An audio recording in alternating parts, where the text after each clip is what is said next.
10મા ધોરણનો મિત્રો તમારો 11મો લેક્ચર આજે આપણે સ્ટાર્ટ કરીએ છીએ.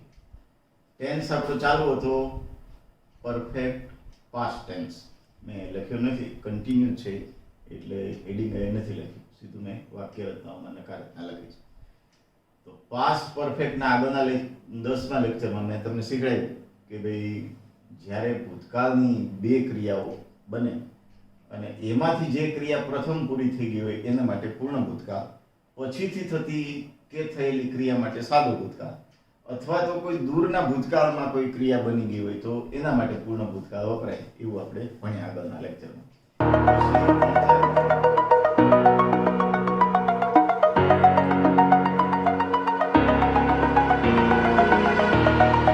Over the edge, feel like I'm floating through. પછી 3-4 મેં એના તમને વ્યવસ્થિત ગુજરાતી અને અંગ્રેજીના એક્ઝામ્પલ સમજાવ્યા. એના અનુસંધાને અત્યારે આ લેક્ચરમાં આપણે નકારાત્મક ચાલુ કરીએ છીએ. તો જેમ આગળના ટેન્સમાં છે એમ જ બહુ સરળ બાબત છે કે જે સહાયકારક ક્રિયાપદ વપરાય છે પૂર્ણ ભૂતકાળનું હેડ, એના પછી નોટ મૂકીએ એટલે પૂર્ણ ભૂતકાળની નકારાત્મક બને. કર્તા મતલબ સબ્જેક્ટ, સહાયકારક હેડ, પછી નકાર માટેનું નોટ પ્લસ પાસ્ટ પાર્ટિસિપલ ભૂતકૃદંત, કર્મ અને અન્ય શબ્દો. તો જે બેઝિક હકારાત્મક છે પૂર્ણ ભૂતકાળની એમાં માત્ર એક નોટ ઉમેર્યું એટલે નકારાત્મક થઈ ગઈ. ગુજરાતી હોય તો આપણે નહીં, નથી એવું ગુજરાતીમાં ઉમેરીએ છીએ. અહીંયા સહાયકારક પછી નોટ મુકાય છે. જે હકાર વાક્ય મેં તમને લખાવ્યું હતું પેલા 3-4 લખાવ્યા એમાંનું જ આ એક વાક્યને મેં ચેન્જ કર્યું છે. વાક્ય આપણું લગભગ એવું હતું, grandfather had built a temple in the village many years ago. હકારાત્મક એવી હતી. તો એ હકારાત્મકમાં કરતા પછી હેડ પછી નોટ મૂક્યું એટલે નકાર વાક્ય થઈ ગયું કે ઘણા બધા વર્ષો પહેલા દાદાજીએ ગામમાં એક મંદિર બાંધ્યું કે બંધાવ્યું ન. આ વાક્ય છે એ કદાચ આપણી હકારાત્મકમાં નથી, એ મેં લખ્યું છે કે he had not bought this chair before 10 years. 10 વર્ષ પહેલા તેણે આ ખુરશી ખરીદી ન હતી. અહીંથી માત્ર નોટ કદી કાઢી નાખો એટલે ખરીદી હતી. 10 વર્ષ પહેલા તેણે આ ખુરશી ખરીદી હતી એવો અર્થ થઈ ગયો. હવે અહીંયા મેં એક નોંધ લખી છે અને નોંધ 10મા ધોરણના પેપર માટે બહુ કામની છે એટલે લખી છે. હવે નોંધમાં શું લખ્યું છે મેં કે હેડ પછી નોટ મૂકીએ, ટૂંકમાં લગભગ 12 કાળમાં સહાયકારક ક્રિયાપદ પછી નોટ મૂકીએ એટલે નકારાત્મક બને છે. એવી બધી જ આપણે રચનાઓ આવ્યા કરશે. પૂર્ણ ભૂતકાળમાં એક ખાસિયત એ છે કે હેડ નોટને બદલે નકારાત્મક બનાવવા માટે ડીડ નોટ હેવ પણ વાપરી શકાય છે. હવે આમ તો એ કાંઈ નવાઈ નથી એમાં, બહુ સિમ્પલી એને સમજીએ તો હવે ત્યાંથી થોડીક વાર બધા મિત્રો જે લેક્ચર જુઓ છો એ બી આવે. હેવ છે આપણું, હેવ એ પણ અનિયમિત છે. હેવ, હેડ અને હેડ અનિયમિતની સીટમાં આવા 3 રૂપો છે. હવે વિડિયો લેક્ચર છે એટલે પ્રયત્ન કરું છું આ બધું જ તમને સમજાવવાનું. જો સામે હોતો તો આખા બોર્ડમાં વ્યવસ્થિત બધું ભણાવવું, પણ જો આ ભૂસી નાખું તો પછી પાછું મારે તમને શીખવવું કેમ, બરાબર? એટલે નીચે ધ્યાન રાખજો થોડીક વાર માટે. આનો અર્થ આપણે લખ્યો હોય ની પાસે હોવું, એટલે ત્યાં હેવ છે એ શું છે? અનિયમિત સીટમાં મુખ્ય ક્રિયાપદ છે. હેવ એટલે ની પાસે હોવું એવો અર્થ થાય છે. હવે આ હેવ નું ભૂતકાળનું રૂપ અને ભૂતકૃદંત હેડ થાય છે, રાઈટ? તો મુખ્ય ક્રિયાપદ હોય કોઈ પણ, માનો કે આ બોટ છે, મેં તમને કહ્યું મારી પાસે જગ્યા નથી એટલે હવે તમને હું આ ખૂણે ખાંચરે સમજાવું છું, વચ્ચે સમજાવવાનું બધું. આ બોટ હોય સાદા ભૂતકાળનું રૂપ, તો એનું આપણે નકાર વાક્ય બનાવવું હોય તો આપણે ડીડ નોટ બાય આવું લખીએ. બોટનું નકાર સાદા ભૂતકાળનું શું લખીએ? Did not buy. તો એવી રીતે માનો કે આ હેડ હોય, ની પાસે હતું આ હેડ, તો એનું રૂપ ડીડ નોટ હેવ થાય કે ન થાય? આનું નકાર રૂપ ડીડ નોટ હેવ થાય ને? બસ તો સેમ એ પ્રયોગ અહીંયા આપણે કરવાનો હોય છે.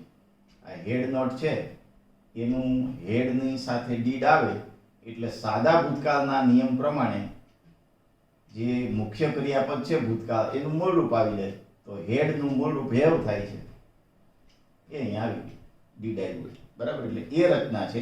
હવે તમને માની લો કે બે પેલું શું કહેવાય સંયુક્ત વાક્યમાં પૂર્ણ અને સાદા ભૂતકાળનો પ્રયોગ થયો હોય અને આવી નકાર રચના નેગેટિવ પૂછી હોય તો મે બી કે સામાન્ય રીતે તમને શીખડાવ્યા કરું છું, તમે શીખ્યા કરો છો એમ કે ભાઈ હેડ પછી નોટ મૂકી એટલે નકાર રચના થાય. પણ માની લો કે અપવાદ રૂપે ક્યાંક આવી રચના કે આવો પ્રયોગ કરી નાખ્યો તો ત્યારે તમે પૂછવાઈ જાવ, ચાલો આ તો કયા પ્રકારનું વાક્ય, ડીડ નોટ પાછું હેવ, અહીંયા પાછું ભૂતકૃદંત, એટલે આ કયો કાળ એમ? આવું તો સરે કંઈ કે ભણવામાં ક્યાંય આવ્યું નથી. એટલે જે હું તમને કહું છું ને કે ઘણીવાર તમને લાગે કે 12નું પૂછ્યું, ન આવડે એવું પૂછ્યું, કોર્સ 12નું લઈ આવ્યા, આવું બધું ત્યારે આપણને લાગે. તો આ કોર્સ 12નું આના ક્યાંક આગળના લેક્ચરમાં મેં કહ્યું હતું, કોર્સ 12નું કાંઈ હોતું જ નથી. આપણું મગજ છે ને એ જે તે વખતે કોર્સની અંદર દાખલ થયેલું ન હોય એટલે કોર્સ 12નું લાગે. તો આવી બાબત હોય એ ક્યાંક ને ક્યાંક સંગ્રહ કરવાનો પ્રયત્ન કરીએ. એટલે હેડ નોટને બદલે ડીડ નોટ હેવનો ઉપયોગ થાય છે. એટલે આ નોંધ મેં શું લખી કે પૂર્ણ ભૂતકાળમાં નકાર રચના બનાવવા માટે હેડ નોટને બદલે ક્યારેક ડીડ નોટ હેવ પણ વપરાય છે. અને પછી આ જે એક્ઝામ્પલ છે એનો જ મેં અહીંયા પ્રયોગ કર્યો છે કે grandfather did not have built. આ હેડ નોટ બિલ્ટનું થયું ડીડ નોટ હેવ બિલ્ટ, પછી બધું જે છે એમનેમ છે. એટલે આ વાક્ય છે એને પણ તમારે એકાદ ઉદાહરણ વધારે લખવું છે તો લખી શકો કે હી ડીડ નોટ, હેડ નું થઈ જાય have, he did not have bought this chair before 10 years. આવું થઈ શકે. એટલે ખાસ તમારે આ વસ્તુને યાદ રાખવાની. પછી સી જે આપણું છે વાક્ય રચના, એનો ત્રીજો પ્રકાર ઇન્ટ્રોગેટિવમાં, એમાં પણ એની એ જ વસ્તુ સરળ છે કે ભાઈ સહાયકારકને કર્તાની આગળ લઈ આવો એટલે વાક્ય રચના પ્રશ્નાર્થ થઈ. હેડ, કર્તા, ભૂતકૃદંત, કર્મ, અન્ય શબ્દો અને ક્વેશ્ચન માર્ક. પ્રશ્નાર્થમાં પણ આનો પ્રયોગ કરી શકાય પણ ઉપયોગ ઓછો થાય છે. અહીંયા પણ એવું થઈ શકે ડીડ, કર્તા, હેવ, ભૂતકૃદંત, કર્મ, અન્ય શબ્દો અને ક્વેશ્ચન માર્ક. તો એ રચના એવી થાય. પણ એ લગભગ ઉપયોગમાં ને બહુ રેર ટુ રેર આવે છે. પણ આનો પ્રયોગ ક્યારેક ઘણીવાર થઈ જાય છે. આપણી ટેક્સ્ટ બુકમાં પણ 2 થી 3 જગ્યાએ આવો પ્રયોગ છે. પાઠ્યપુસ્તક જે આપણું છે ને 10મા ધોરણનું, એમાં 2 થી 3 જગ્યાએ પાઠ્યપુસ્તકમાં, એક્ઝેક્ટ કયા પાઠમાં છે એ મને યાદ નથી એટલે હું નહીં કહું, અત્યારે કહી શકું. પણ જ્યારે પાઠ્યપુસ્તક આપણે ભણશું ત્યારે ચોક્કસ તમને યાદ કરાવીશ કે જે તમને મેં હેડ નોટને બદલે ડીડ નોટ એ વપરાય એનો અહીંયા પ્રયોગ થયો છે. 2 કે 3 જગ્યાએ આવો પ્રયોગ છે. એટલે પ્રશ્નાર્થમાં નથી થતો પણ નકારમાં ઘણીવાર આવો ઉપયોગ થઈ જતો હોય છે. એટલે ખાસ મેં તમને યાદ કરી લખાવ્યું છે. તો પ્રશ્નાર્થ વાક્ય જે છે આ દાદાજી વાળું એ જ આપણે અહીં લખ્યું છે. Had grandfather built a temple in the village many years ago question mark. અને આ પેલું ચેર વાળું, had he bought this chair before 10 years. શું તેણે આ ખુરશી 10 વર્ષ પહેલા ખરીદી હતી? એવો એનો અર્થ થાય. એટલે ફરી ફરીને તમને કહું છું કે જે તમે લખતા રહો છો તમારી ગ્રામરની બુક એને પ્લીઝ કન્ટિન્યુ રાખજો. કેમ કે પછી જ્યારે ઘણું બધું કામ ભેગું થશે, સ્કૂલો ખુલશે ત્યારે, અત્યારે કદાચ અમુક મિત્રો ભાઈઓ બહેનો એવું ઈચ્છતા કે વિચારતા હશો ભાઈ પછી લખશું નિરાતે, હજી ઘણો બધો સમય છે, પછી બધા જ સબ્જેક્ટનું કામ ભેગું થવા મળશે. આ જ રીતે માનો કે તમે જેમ અંગ્રેજી ભણો છો, મે બી કે બીજા લેક્ચરો બીજા કોઈ સાઇટ ઉપરથી તમે ભણતા હો અથવા તમારી રીતે પુસ્તકમાંથી કંઈ લખતા વાંચતા હો, સ્કૂલો ચાલુ થાય એટલે ધીમે ધીમે ટીચરોનું પણ તમારું હોમવર્ક ને બધું કામ ચાલુ થશે એમનું સોંપેલું. એટલે ત્યારે પછી આ બધું આપણે કલેક્ટ નહીં કરી શકીએ. એટલે અત્યારે ખૂબ સમય છે, નિરાત છે, ભલે થોડો ગરમીનો માહોલ છે, નળિયા કે ધાબા તપતા હોય, આપણને ગમતું ન હોય કામ કરવું, છતાંય ચાલુ રાખજો લખવાનું. બરાબર. હવે એક્સરસાઇઝ આપણી આવશે આ ટેન્સ પૂર્ણ ભૂતકાળ એટલે 8નું, મતલબ 8ની એક્સરસાઇઝ આપો, એક્સરસાઇઝ 8. અને સૂચના જે લખો છો એ આપી દો એક્સરસાઇઝ 8.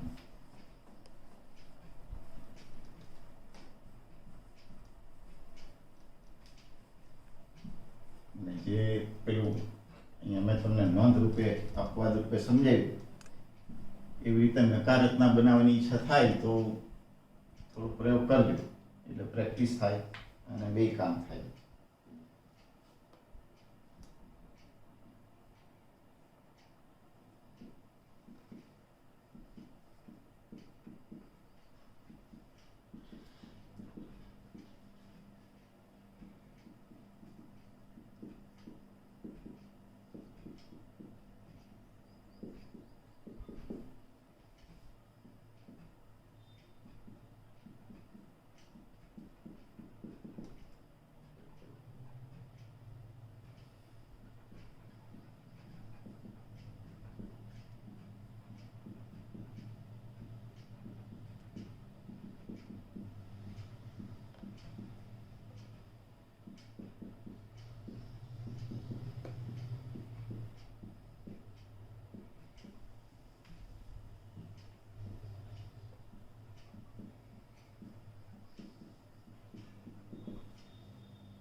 કુલ 6 વાક્યો છે. પહેલા બે વાક્યો છે એ સિંગલ સેન્ટેન્સ છે અને 4 વાક્યો છે એ કમ્બાઇન્ડ સેન્ટેન્સ છે, સંયુક્ત વાક્યો છે. ચારે 4 વાક્યોમાં સાદા ભૂતકાળ અને પૂર્ણ ભૂતકાળનો પ્રયોગ થયેલો છે. સિમ્પલી છતાં પણ તમને સમજાવી દઉં. જ્યારે ત્યારે વાળું વાક્ય હોય એમાં જ્યારેની સાથે જે જોડાયેલું વાક્ય હોય એ સાદા ભૂતકાળમાં જ હશે. પાછળનું વાક્ય જે હશે એ પૂર્ણ ભૂતકાળમાં હશે. માનો કે ત્રીજું અને પાંચમું વાક્ય છે તો એમાં જ્યારે સાથે જોડાયેલું વાક્ય છે એ સાદા ભૂતકાળ, પાછળનું વાક્ય તમારે પૂર્ણ ભૂતકાળમાં મૂકવાનું છે. પછી તે પહેલા વાળું વાક્ય હોય એમાં પાછળનું જે વાક્ય છે એ તમારે પૂર્ણ ભૂતકાળમાં મૂકવાનું છે અને આગળ આવશે વ્યવસ્થિત ગોઠવવા માટે. પછી બિફોર આવે, પછી પેલું વાક્ય આવે, બરાબર? આ રીતે ધ્યાન રાખવાનું. પછી જ્યારે તમે નકારમાં બદલો તો પૂર્ણ ભૂતકાળના વાક્ય નહીં જ, આપણે ટેન્સ પૂર્ણ ભૂતકાળ શીખીએ છીએ, તો જે વસ્તુ કેન્દ્ર સ્થાને હોય ફેરફાર એમાં જ કરવાના હોય. બાકીનું જે કંઈ હોય એની આસપાસની બાબતો એ ત્યાં એની મૂળ સ્થિતિમાં રહે. એટલે સાદા ભૂતકાળને આપણે કંઈ કરવાનું નથી. પૂર્ણ ભૂતકાળના વાક્યને તમારે 6 વાક્યમાં માત્ર નકારમાં ચેન્જ કરવાનું. પછી પ્રશ્નાર્થમાં લઈ જાઓ ત્યારે પૂર્ણ ભૂતકાળનું વાક્ય આગળ આવે અને સાદા ભૂતકાળનું વાક્ય છે એ પાછળ જાય, એ ધ્યાન રાખવાનું, બરાબર? ઓલા આગળ એક્ઝામ્પલમાં મેં તમને શીખવાડી. એટલે આ રીતે તમારી એક્સરસાઇઝ અહીંયા વ્યવસ્થિત રીતે સરસ તમે કરી શકશો. લગભગ તમામ શબ્દો તમને આવડે એવા છે હું માનું છું ત્યાં સુધી.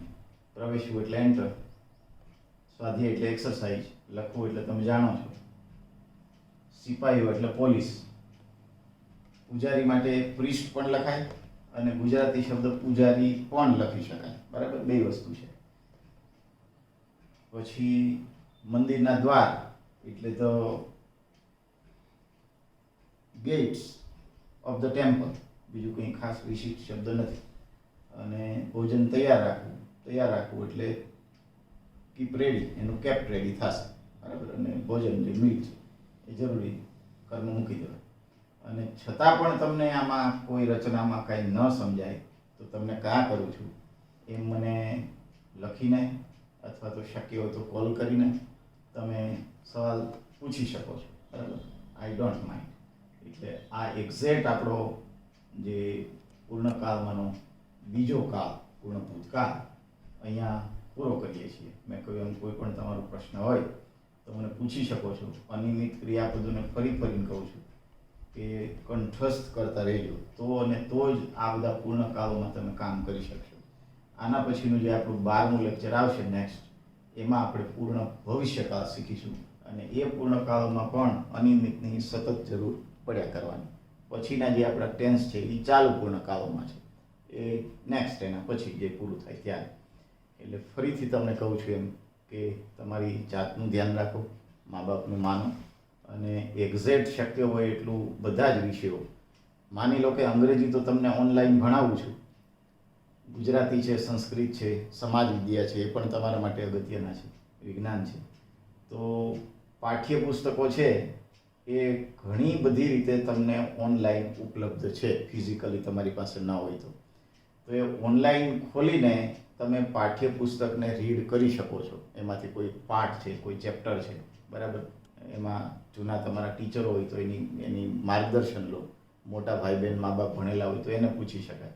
એટલે થોડુંક આવી રીતે તમારી રીતે સેલ્ફ તમારી જાતને પ્લીઝ ઘડતા રહેજો, જેથી કરીને જ્યારે તમે પ્રેક્ટિકલી આવો છો, સ્કૂલમાં જાઓ છો, ત્યારે તમે મુશ્કેલીમાં ન મુકાઓ. ફરીથી નવા લેક્ચરમાં આપણે મળીશું. ત્યાં સુધી તમારું ધ્યાન રાખજો. આવજો.